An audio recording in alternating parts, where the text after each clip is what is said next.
Hello, everybody.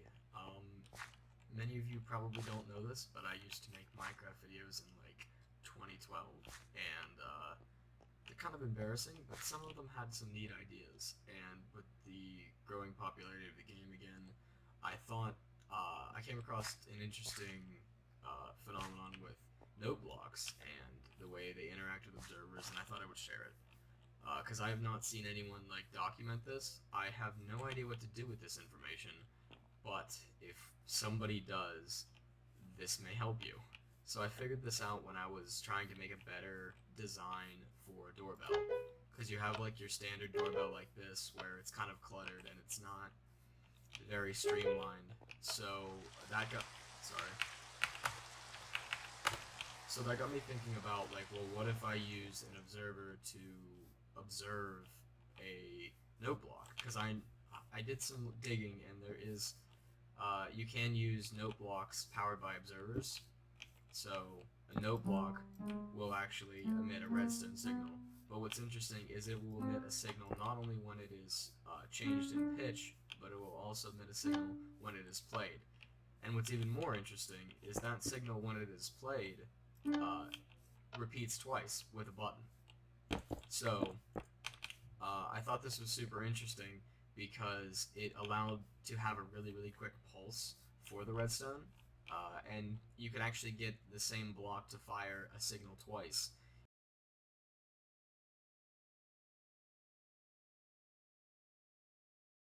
So then I started experimenting with this and how long the pulse lasts from something like this, and how can I change the pulse and manipulate it in a way that's beneficial. Which is where I got to all these designs. It's kind of interesting because we know that a piston, okay, so these pistons are just extended by a redstone torch underneath them, which is one of my favorite ways to make a little trap that pulls people backwards. It's quite fun. But as you can see, these pistons will retract whenever a redstone is displayed through this, or a redstone signal is sent through this wire right here, which is what that is doing. So whenever we press this button, it works exactly as how you would expect. On the normal, I think it's, I forget what the actual delay is for a button, but I believe it's somewhere around a second. So that works here too, whether we have 2 blocks of depth. Oh, it doesn't work with 2 blocks of depth. That's what I was trying to illustrate here. Because the the button is only directly powering this block, where it is not powering that block, so I have to run a wire over top.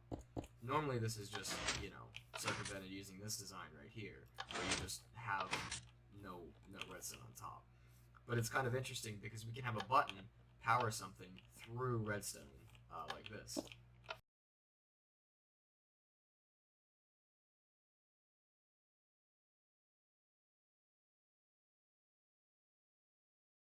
Oh, wait, I'm dense.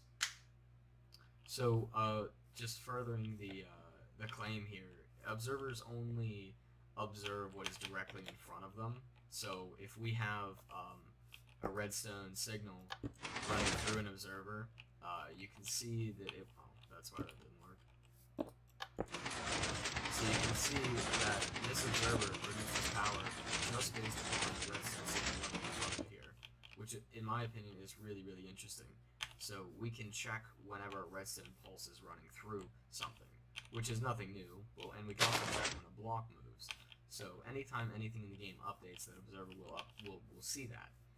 But I'm interested in why why it'll work twice with note blocks when they're activated, not when they're changed in pitch. As you can see, that produces a redstone signal through the observer, but for some reason the observer is able to observe the button re-extending after the actual first tick from it, which I think is really interesting because you can use this mechanic to get really quick extensions of a piston. So, and you can get it twice. So I've noticed that this is really useful for like something like a slime block launcher, where you want to pull, or just anything where you want to pull a block to the top really quickly, and then give it a second, and then for it to retract again. So anything where a block would need to extend really quickly and come back. I can't really think of a great use case, but my personal idea would be to build something similar to, just give me a sec, like a player launcher, where the player would approach something really quickly and it would shoot them up into the sky using one of these. I use these with the light trap pretty frequently. It's just kind of a nice way to get those around. So by doing that, the player gets shot up into the air. Although, it's not perfect. I'm sorry, you have to approach it from this side. Yeah, but it's not perfect whenever you do this. But my idea is if we had a hopper clock hooked up to something similar to this. So let me set that up really quick.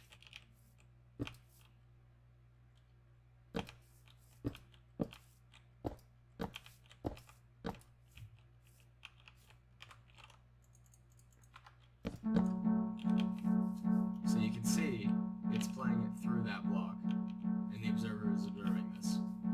But if we ran the same signal out through, let's say just a normal grass block, we get nothing from this. Which means, for some reason, whenever a sound is being played, an observer can pick up on that, and it takes that as a different. I don't want to speak beyond my knowledge, but I think it has to do something with the data that is encoded into the block. I don't know if it's like a data pack or like NVT. Honestly, I don't know. This is not really my realm of expertise at all in Minecraft. I like building things, but I thought this was super interesting because I like building doorbells for all the houses that I make.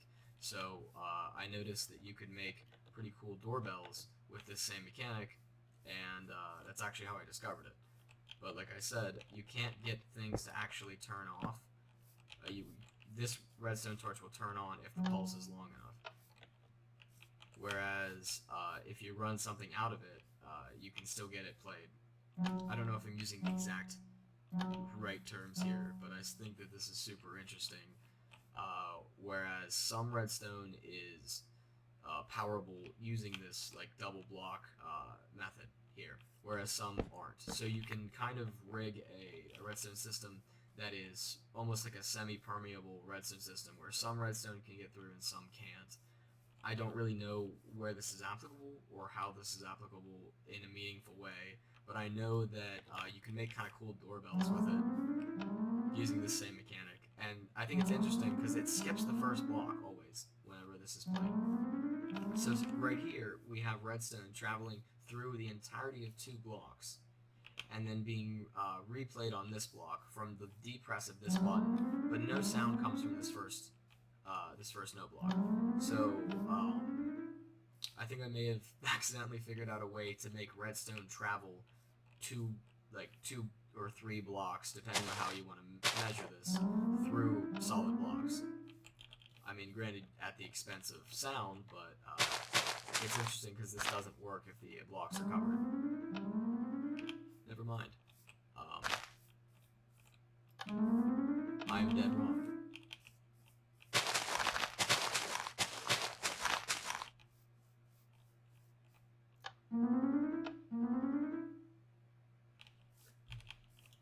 Hold up.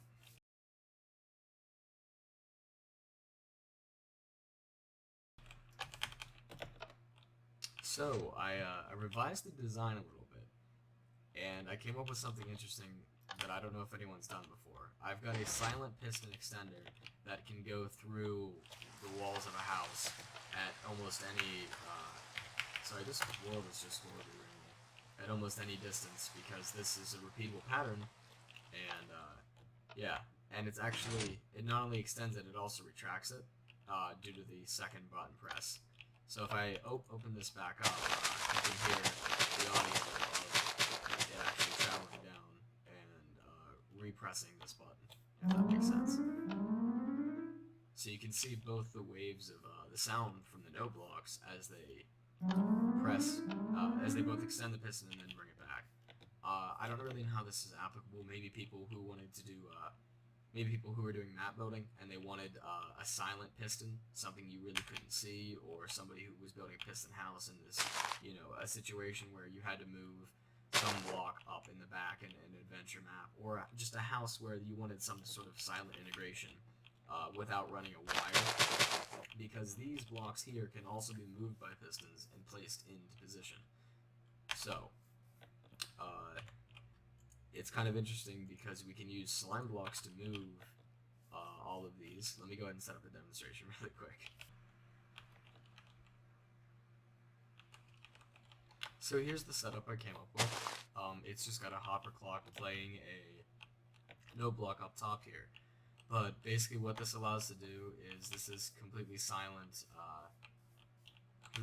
way to just flash a light or extend something through two blocks, if that makes sense. So like if you had your wall of your house as these blocks and you needed to receive a selectively permeable redstone signal, I guess let's call it, like you weren't able to receive a torch here, but you were able to receive for some of these other blocks.